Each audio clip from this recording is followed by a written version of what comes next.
Olá pessoal, meu nome é Sérgio, sejam bem-vindos a mais uma aula de programação web. Nessa videoaula eu vou estar mostrando para vocês como gerar um mapeamento da tabela de itens. Antes de fazer isso, só corrigindo um erro que ficou na minha tabela passada, no campo valor, quando você olha na modelagem, só para a gente lembrar aqui, ó, abrindo, o campo chama vem valor total. Quando eu fui fazer, no caso, a codificação, eu coloquei vem underline total.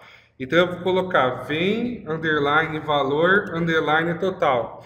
Na verdade, esse tipo de erro não influenciaria em nada. Na verdade, eu poderia estar executando o programa, ele ia funcionar normalmente, só mais para ele corresponder à minha modelagem mesmo. Eu não vou mandar gerar a tabela agora, porque quando eu der create para o item, ele vai ser corrigido. Então, no caso, só para ficar igual a modelagem, eu coloquei vem valor total. Bem, vamos agora então voltar no caso a mexer com nossas anotações das nossas modelagens. Só para a gente lembrar, faltou fazer a tabela de itens. A tabela de itens ela é bem simples porque ela já usou basicamente tudo que eu já expliquei. Ela tem um campo big int, que no caso é long, tem um campo quantidade, que é inteiro, que é bem parecido com big int, e tem um valor parcial, que é decimal, também já vimos como trabalha com valor decimal. A principal diferença é que ela tem duas chaves estrangeiras.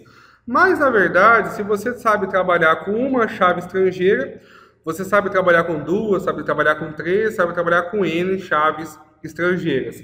Então, ela vai ter esses 5 campos que a gente vai estar criando. Bem, vamos voltar lá para o Eclipse para começar então. Então, eu vou deixar aqui na direita para vocês estarem vendo, acompanhando o nome das tabelas. Então, a primeira coisa que eu vou fazer, eu vou gerar aqui uma classe no pacote do main. Vou clicar com o botão direito, opção New, opção Class, e vou chamar ela de item com I maiúsculo. E vou pressionar o botão Finish. Criado aqui, vou maximizar ele para facilitar a visualização. Vou colocar @entity para dizer que ele é uma entidade de persistência. Vou colocar @table e colocar o name para informar o nome da tabela. O nome da tabela é tbl_itens, como vocês podem ver aí à direita. Vou começar criando a chave primária, como ela é big int, no Java ela vai ser long. Então eu vou colocar @id para dizer que ela é chave primária e vou colocar @generateDeValue falando que a estratégia vai ser auto para dizer que ela é auto incremento.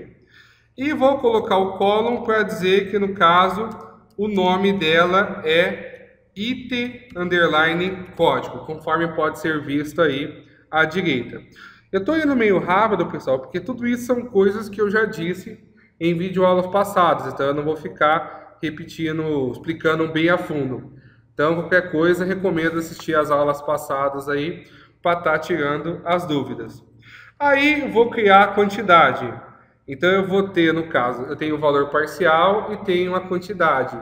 Vou criar primeiramente aqui o valor, por exemplo, parcial. Então, private, big decimal, a gente viu que a big decimal é melhor. Vou colocar valor parcial, ou posso só chamar de valor mesmo. Então, chamar só de valor. Só que, lembrando, aqui ele vai ter outro nome. Então, @column. Quando eu tenho big decimal, eu tenho que formar o name. O nome vai ser it valor parcial. Eu vou precisar colocar o precision para dizer que são 7 dígitos. O scale para dizer que são 2 casas depois da vírgula. E o enable false para dizer que ele é um campo obrigatório.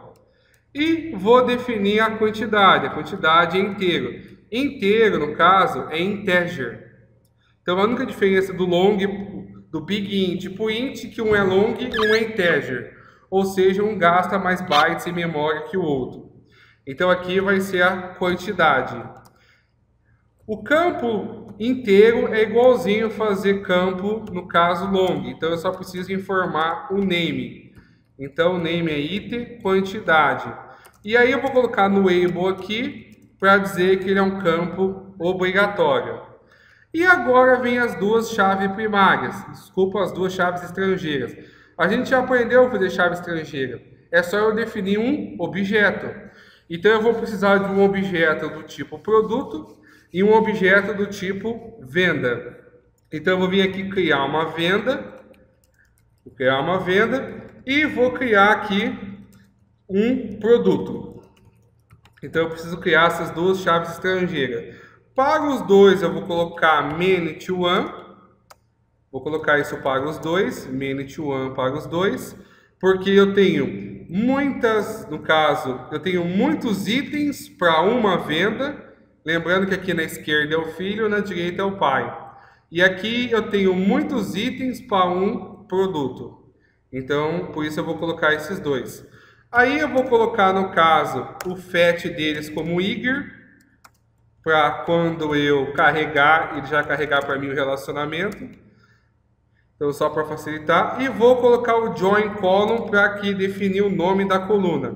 Lembrando que o join column eu preciso definir três coisas. O name é o nome dele na tabela, no caso, filha. Se você perceber na direita, ele chama TBL, underline vendas, underline vem, underline código.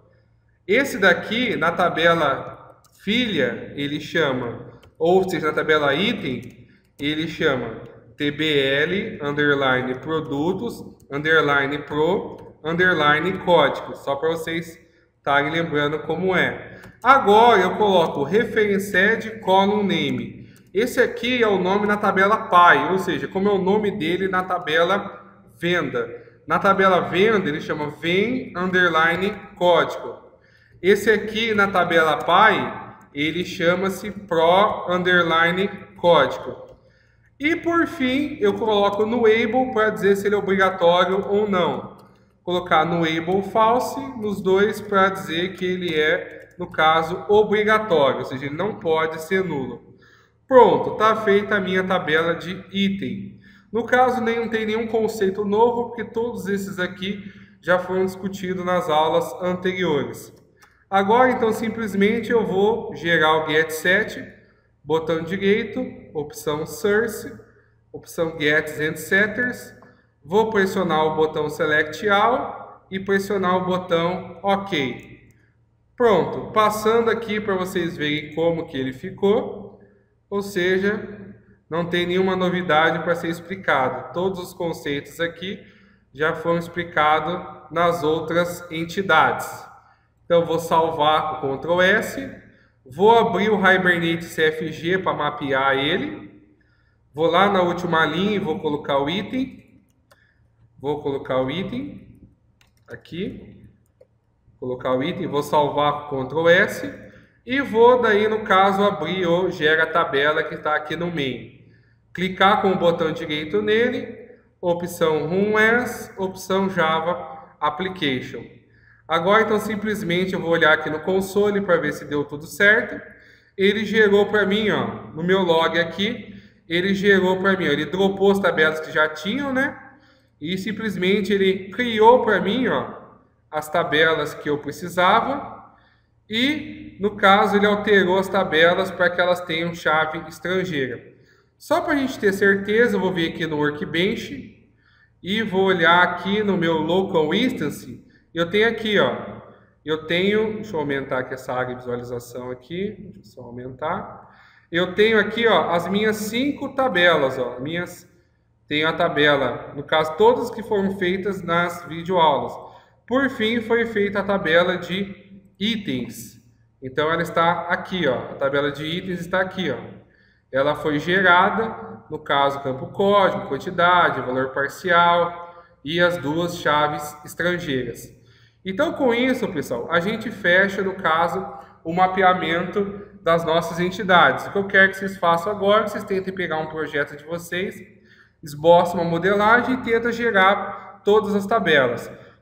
Qual vai ser os próximos passos nas demais videoaulas? Nas próximas videoaulas, eu vou estar, no caso, mostrando como fazer, no caso, para testar isso. Porque eu gerei as tabelas, mas em nenhum momento eu, no caso, mostrei como testar isso. Então, nas próximas aulas, eu vou mostrar como gravar, listar, editar e excluir para cada uma das tabelas. Bem, pessoal, é isso que eu queria mostrar para essa videoaula. Vou pedir para vocês compartilhar e curtir o canal e a videoaula. A gente se vê na próxima. Abraços, até mais.